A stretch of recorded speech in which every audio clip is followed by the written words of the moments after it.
Any customer can have a car painted any color that he wants as long as it's painted black. On December 1st, 1913, Henry Ford introduced the modern-day assembly line, reducing the time it took to build a car from more than 12 hours to 2.5 hours. Manufacturing became standardized, interchangeable, and efficient.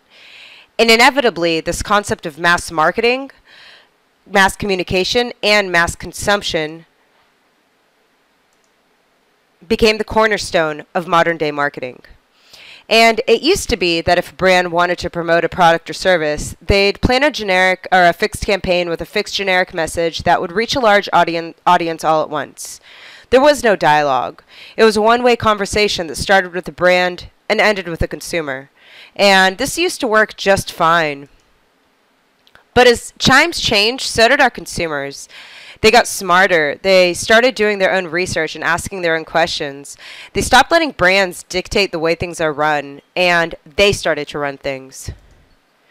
Consumers demanded a new level of interaction and dialogue between brands and themselves. They wanted relevancy, personalization, information, value, and they expected us to deliver it.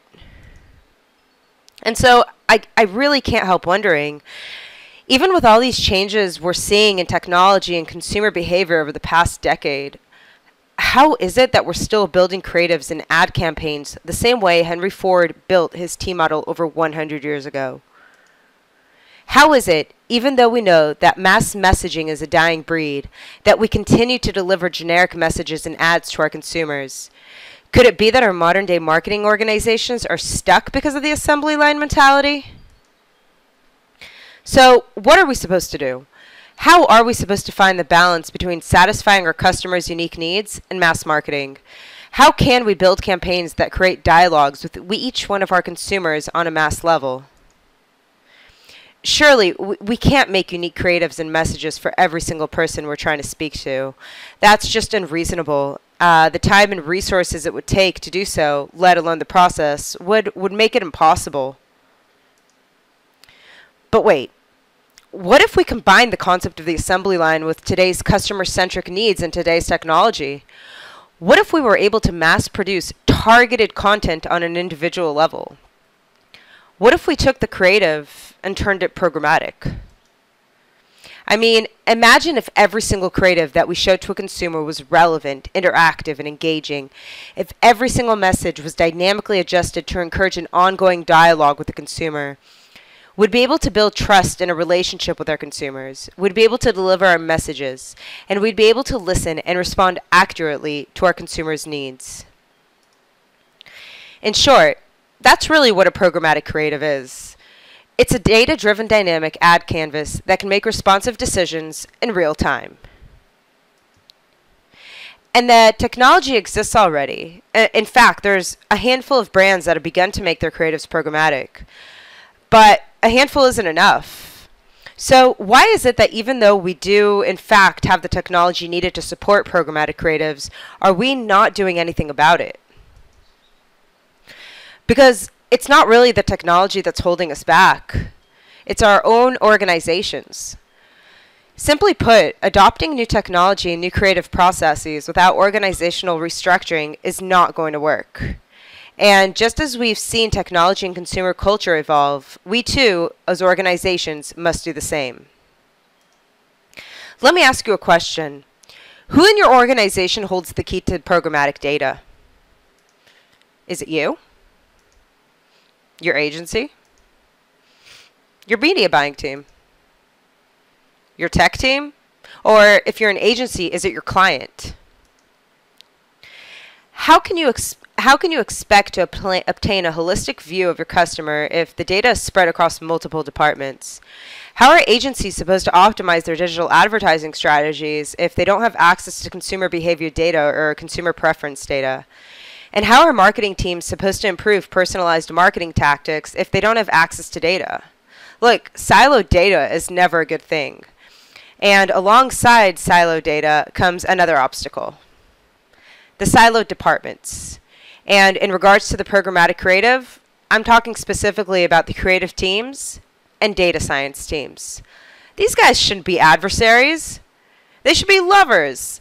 think about all the potential there is for merging their efforts. For example, imagine if your creative could use real-time feedback from a DMP to make responsive decisions that guarantee laser-precise targeting.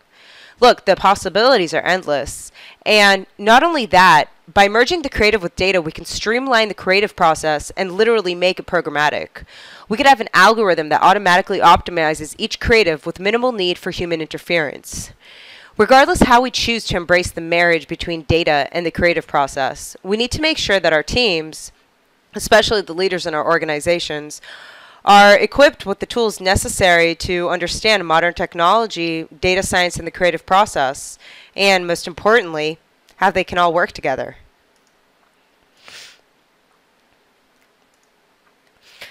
But what if all these problems could be overcome?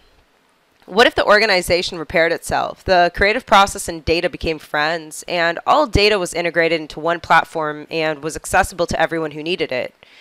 We'd actually be able to reinforce the programmatic creative. Okay, so how do we actually infuse data feedback loops into the creative process? The creative process needs data, that's evident. But what data does it need exactly, and how can it access it? Look, I strongly believe that the type of data the creative process needs is literally any data that will tell you more about your customer. Through interviews, case studies, surveys, cookies, first, second, and third-party data. All of these means can provide you with valuable information on the people who want your goods and services. And you can find out things like what moves them to buy, how they do their research, what their specific problems are. And with this data, you can create a persona. But don't just have one persona. Have multiple ones, and then segment your list and subdivide the customers. Identify the ripeness of each subgroup. Identify their needs, their wants, their interests, their urgency. Because look, the last thing you want to do is try to sell to the customer when he's not ready, or worse, trying to sell when it's too late. So then you take this data and you incorporate it into the creative process to design content that explicitly addresses the needs of each subgroup. And then you do it again, and you do it again, and you do it again. And as your creatives become more personalized, and as your messaging becomes more targeted, you'll see better and better results with the same or less marketing spend. Okay, so we established what you can do with data to infuse it in the creative process, but then we're left with another problem. We have so much data, so much information, so many types of messaging. How are we going to have the time to create hundreds of versions of the same campaign? We make one ad template to rule them all. We make an ad template with dynamic responsive capabilities that changes its elements in real time according to the user's behaviors, demographics, and preferences. We give our customers what they want. We give them a dialogue. You see, it's not about reinventing the wheel because the goal is still the same. It's just how we reach that goal that's changed. Programmatic creatives are the future of digital advertising. In fact, they may be the secret key to what we see as the holy grail of marketing, which is reaching the right person at the right place with the right message. And why is this important? Because we don't have a choice. We have to build a human relationship with our customers if we want them to interact and transact with us. And most importantly, we need to always remember to listen to what our customers are saying, because frankly, we just can't keep talking to ourselves any longer.